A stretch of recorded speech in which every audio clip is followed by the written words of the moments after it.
مغز، یه چیزی ازت بخوام میتونی قبول کنی؟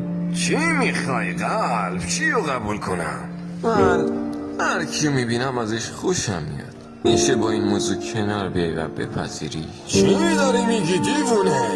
معلومه که چنین موضوعی رو نمیپذیرم. هیچ وقت چنین چیزی رو قبول نخواهم کرد. حتی اگه خودم بخوام وجدان نمیذاره همچین غلطی رو بکنم. اما خفش و قلب اما نداره.